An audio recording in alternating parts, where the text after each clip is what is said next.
is Shekhar here. I'm so grateful to the IRF that we get this opportunity to ask you some questions. And for the first time, I've seen you, and I'm glad that I can ask you a simple question. I am a businessman, and one of my, or rather my only hobby is studying religions. So one of them, obviously, being the Quran. So my question is fairly simple. Like, I really liked what you spoke about Aisha. That was a very wonderful thing that you said. So my question is fairly simple. I'll make it very small. But I really hope that I have the opportunity to cross-question you after you answer me on your answer. Thank you. So we see in Muslim, book number 4, number 2127, wherein it says, a part of it that is, he stuck me, Aisha, on the chest, which caused me pain. Further down, if you look at Mishkat al-Masabi, volume 2, page number 690, repeated again in Muslim, book number 9, number 3506, a part of it, I'll just get to the point, wherein Umar is trying to say to the Prophet, or rather trying to make him laugh. He says, Messenger of God, I wish you had seen the daughter of Khadija, where she asked me for extra money, and I got up and slapped her on the neck. God's messenger laughed and said, they are around me, as you see, asking for extra money. Abu Bakr then got up, went to Aisha and slapped her on the neck, and Umar did the same to Hafsa. Now we see something of a pattern coming in. Then if we just jump to Quran chapter 4, verse 34, and those wives you fear may be rebellious, admonish, banish them to their couches and beat them. Now, as I understand from your talk, that there is equal punishment for both man and woman. I'm not contending whether they should be beaten or not. My point is, what is the right of the woman if the man is wrong? Because he gets to beat her up. Brother asked a very good question, and I give you the right to cross-question me after the answer. It is granted. The brother quoted hadith of Sahih Muslim and Mishkat al-Masabi. Do you know the relationship between Hafsa and Hazrat Umar? Well, I've not really got to the point that much. I'm still studying. Do you know the relationship of Aisha and Abu Bakr? May Allah be pleased with them both. Her father, if I'm not mistaken. That's right. I'm asking you a question. Are you married? Yes. Yes. Do you have a daughter? 2 of them. 2 of them, fine. I get to go to heaven. Sorry? I get to go to heaven. No. If you bring them up correctly, I remember with love and compassion, then you'll go to heaven, otherwise not. But, just kidding. But that is only righteous deed. Without iman, you can't enter Jannah. So for you to go to heaven, besides upbringing your 2 daughters correctly, you have to follow the laws of the Quran and the Sahih Hadith and be a believer. I understand. That we'll discuss after answer to you. I understand. After answer, inshallah. I'm asking a simple question. Suppose your daughter, if she wants to jump from a 10-story building, what will you do? I'll stop her. Is she adamant? What will you do? Point, yeah. You get the point, very good. If she wants to jump, no, I want to go. I want to fly like Superman. Dad, you are preventing me from being a Superman. What will you do? Well, I'll stop her, obviously. Will you slap her or not? If required. She says, no, I want to jump. What will you do? Well, I can ask it the other way around. What I'm if asking, my wife brother. sees... I'm asking. If she wants to jump from the 10-story. I will hit her. If required. Not normally. You will say, Arey beti, jaan do na, Superman mat bano. Nahi banne ka hai abba. Jump marne ka hai. Ab dekho kaisa udti hu main. I want to fly. One flap. A father is cruel to be kind. Yes. Now, our beloved Prophet Muhammad said, anyone who does not love Allah and His Messenger more than his own life, he is not a Muslim. Anyone who does not love Allah and His Messenger more than his own life, he is not a Muslim. So there are many occasions what happened that sometimes they were disrespectful to the husband. Not a normal husband, Prophet Muhammad sallallahu alaihi wasallam. There were many occasions, not one occasion. There are many occasions, Hazrat Umar, may Allah be pleased with him, and Hazrat Abu Bakr, may Allah be pleased with him. When they came to know that one of the wives has caused pain to the Prophet, they were the father-in-law of the Prophet. But they loved the Prophet not only more than their daughter, they loved the Prophet more than their own life. There are many occasions. Which occasion you are referring to, I don't know. There were occasions when they came to know that my daughter has caused pain to the Prophet of Allah. How dare she does it? They being father, they have the right to slap. Not you and me. For us, they are the Ummahatul Mu'mineen. They are the mothers of the believers. But yet, they were human beings. Even the wives of the Prophet. Though they were wives of the Prophet, they are the best examples, yet they were human beings and they did make mistakes. Like the ayah recited by the Qari, Surah Nisa chapter 4, 32. They want equal rights.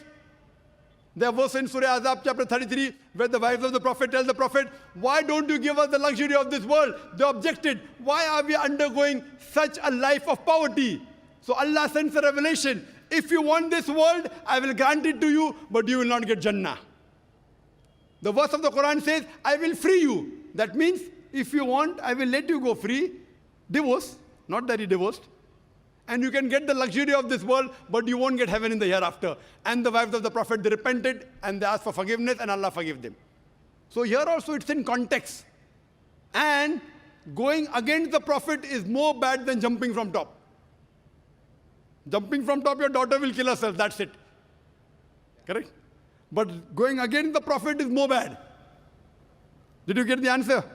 Sir, but my question still stands. I understood your point. I haven't completed my answer. Okay, you asked the question, no problem. My question is pretty simple. I haven't completed my answer yet, brother. All right. Because I know your question was in two parts.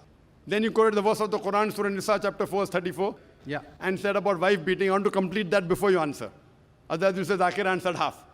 I only answered one part of your question regarding hadith.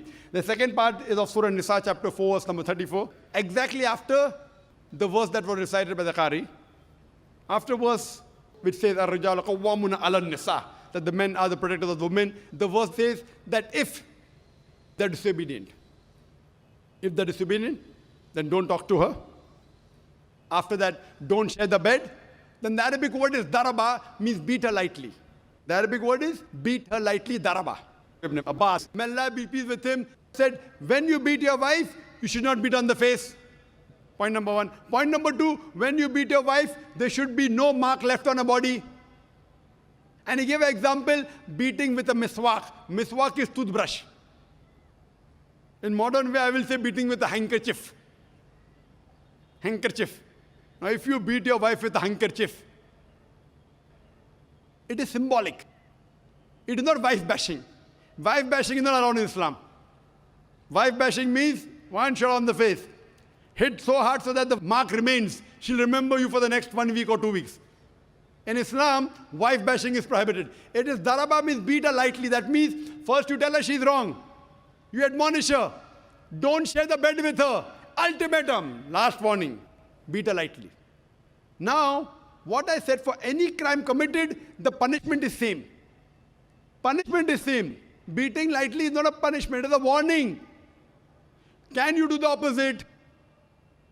Can the daughter hit the father? What if your daughter slaps you? Will you like it? No. Why? Equality. Let me complete my answer.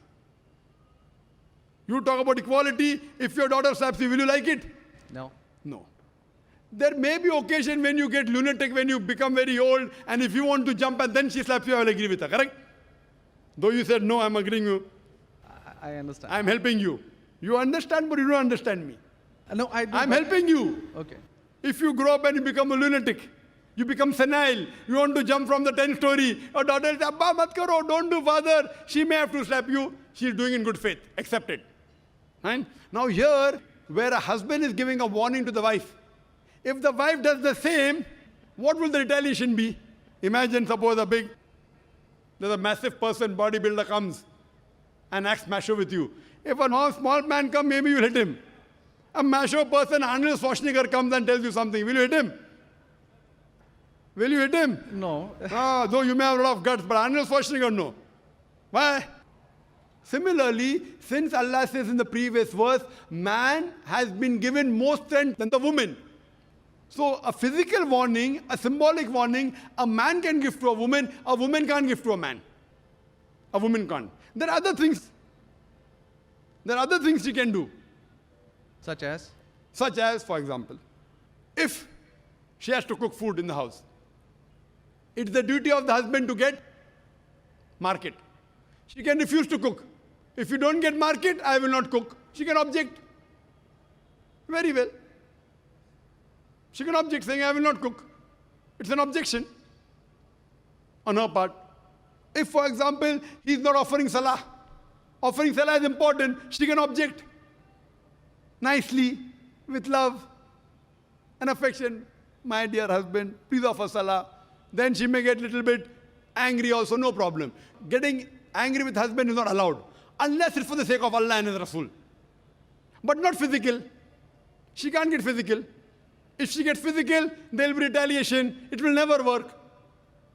Imagine your wife slapping you. Will you leave her? Fine, you may say, Jaan do. So, what do you realize? This is a symbolic beating. What the Western media has done, they portray as though it is wife bashing. Where is wife bashing? You know the hadith also. So, because of that, Islam is the best way of life. It shows you how to lead life with your wives also. Hope that answers the question. If you have any counter question, you're most welcome, brother. Yes, actually 2 points on that.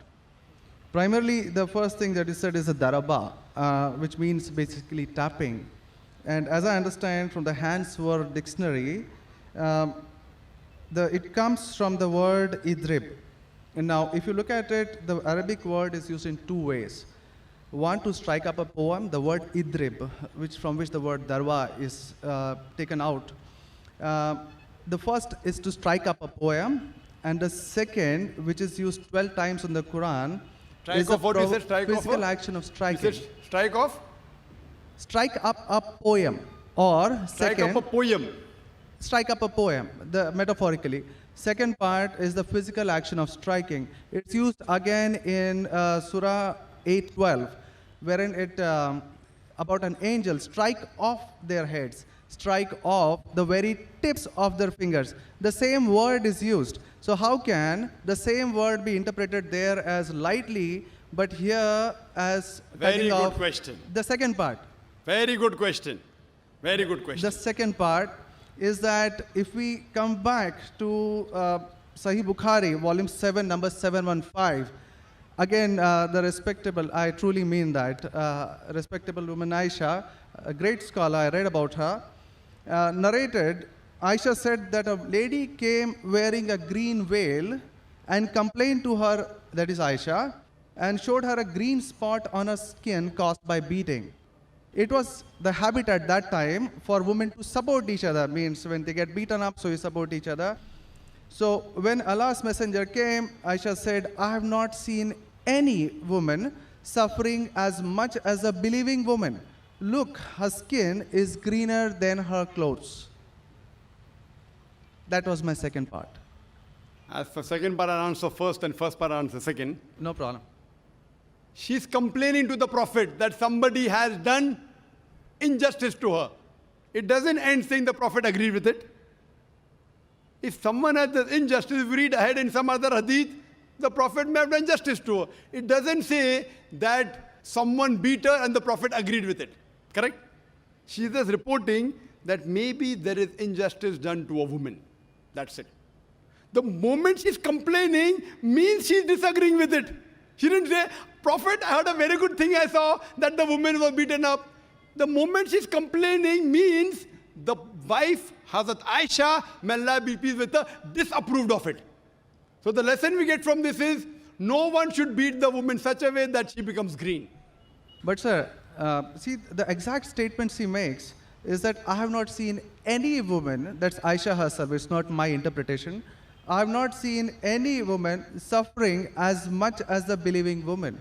So we see at the time of Muhammad that women were really in very, very bad shape, even though... You know there are hadith saying, I have not seen a person, a believing person like Hazrat Bilal suffering.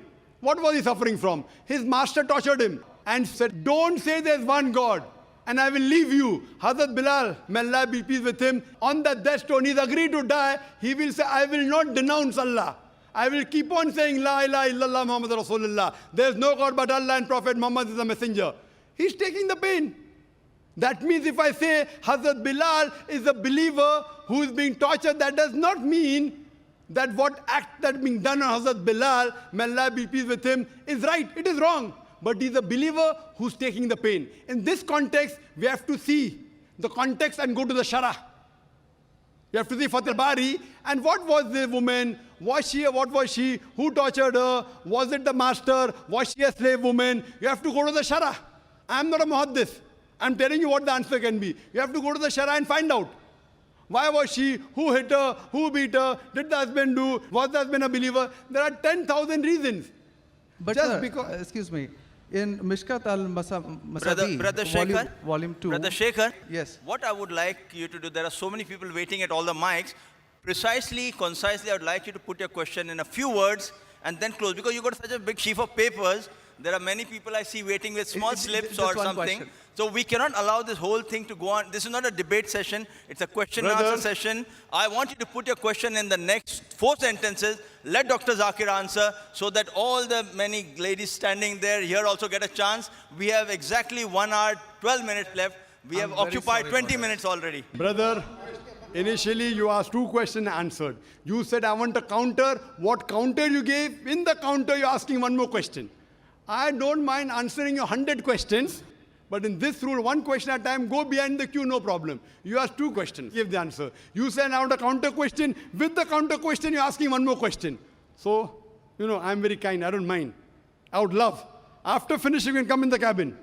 And inshallah, I will answer all your questions. I want to ask you, after I answer your question, what will you do? Will you believe in the religion Hazrat Aisha believed? Yes or no? I yet have to answer your counter question. Well, it's not just this one point. There are many, many more. I'll answer inshallah all. How many are there? 10, 20, 50, 100? How many? Well, we can sit on that. How many approximately? Well, there are many more. I have not How really many? counted them. 10, 20, 100, 1,000, 10,000? How many do you have now in your mind? Well, I do have. How many? 10, 20, 30? How many? Yeah, probably quite a few. Maybe, Quite a few is how much? 5 or 10? Approximately. I don't know, maybe 100 questions. 100 questions you have? Brother, after this session is over, we sit together. Okay? Write down all the 100 questions. Inshallah. Inshallah. I will try and answer everyone. Okay? I request you, we'll spend the full night together. I don't mind, because you're a seeker of truth. And I'm also a seeker of truth, and my job is to try and clarify the truth. Not that I'm a scholar. I will try and answer all the 100 questions. But I doubt whether you'll be able to write 100 questions. I doubt. Coming to your main counter question, brother. That will be basically counter question. Counter question of yours is that daraba has got 2 meanings. One is strike off the head. You ask me then, how do you come to know which is correct? Correct?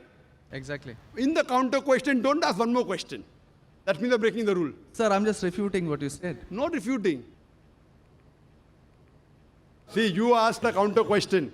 Counter question was of daraba, has got meaning of striking. That is the counter question. In that counter question, you asked 1 more question. You can't ask 1 more question in a counter question. You can ask 1 counter question, but that was a fresh question that you asked. Now coming to your question of daraba. You said striking, I agree with you. How do you come to know one time it is lightly beating, one time it is striking of the head? You know the verse in the Quran is there, in Surah Maryam, chapter 19, verse number 47. Mary, may Allah be pleased with her, she says, when Archangel Gabriel says that you shall have a son. So she says, how shall I have a son when no man has touched me? How shall I have a son when no man has touched me? Now if you go to the Lugha, your hands wear dictionary, all lanes, I believe you read many dictionaries, all this thing on the internet. It's not difficult. You go on the internet and type, you'll get 100 questions against Islam. Not 100, you get 1,000. Very easy. Not that a person has done research. If you had done research, you'd have come to know who was whose father and who was whose husband and mother, everything. But you go on the internet, you get this very easy. Now, the Arabic word masa has got 2 meanings. Physical touch, it means sexual touch. So when Mary, may Allah be pleased with her, she says, how shall I have a son when no man has touched me? It is understood. It is not physical touch, it is sexual touch. Correct? Yes. Similarly, there are several verses in the Quran. Now, when there are 2, 3 meanings, even both can be correct or one can be correct. To have more details, you go to the Hadith. Hadith is the commentary of the verse of the Quran. Correct? Maybe the same word has got 2 meanings. In that verse, it means meaning number 1. in the second verse in meaning number 2. Hadith is a commentary. So when we go to the hadith of this Surah Nisa, chapter 4, verse 34, talking about daraba, there the Prophet said, do not beat on the face. Do not leave a mark. Beat like a toothbrush. I gave the answer, but you were so much concentrating on the notes you have that you forgot my answer. If you have heard my answer, that if there are 2-3 meanings, all meanings may not be right. Maybe one is right, maybe 2 are right, maybe all 3 are right. Therefore, you have to go back to the Prophet. The Quran says, Atiullah, Atiur Rasul. Obey Allah and obey the Messenger. So when there are 2-3 meanings, you have to go to the hadith and find out what did the Prophet mean by that word. So there when it says strikes off that, it means strikes off. Here it means strike lightly. So therefore, if you know the supplement to the commentary of the Quran, it's the hadith. Without the authentic hadith, you cannot understand Islam. So a prophet said, it means beat lightly, like beating with a toothbrush, don't beat on the face, don't leave a mark on the body. So these are the guidance given by Rasul. Therefore, it is obligatory that besides the Quran, you have to follow the authentic hadith. Hope that answers the question. And inshallah, I'll wait for you after 10 o'clock in the speaker's lounge, inshallah. Yes, Brother Shekhar? Thank you. And since you have 2 daughters, you said you have 2 daughters and you want, sorry?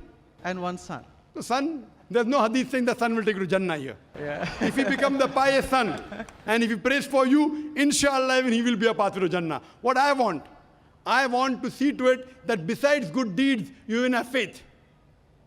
Faith is one of the important criteria to go to Jannah. And since you have an urge to go to Jannah, to paradise, inshallah, I pray to Allah subhanahu wa ta'ala, may He make me the zarya, the pathway to take you to Jannah, inshallah.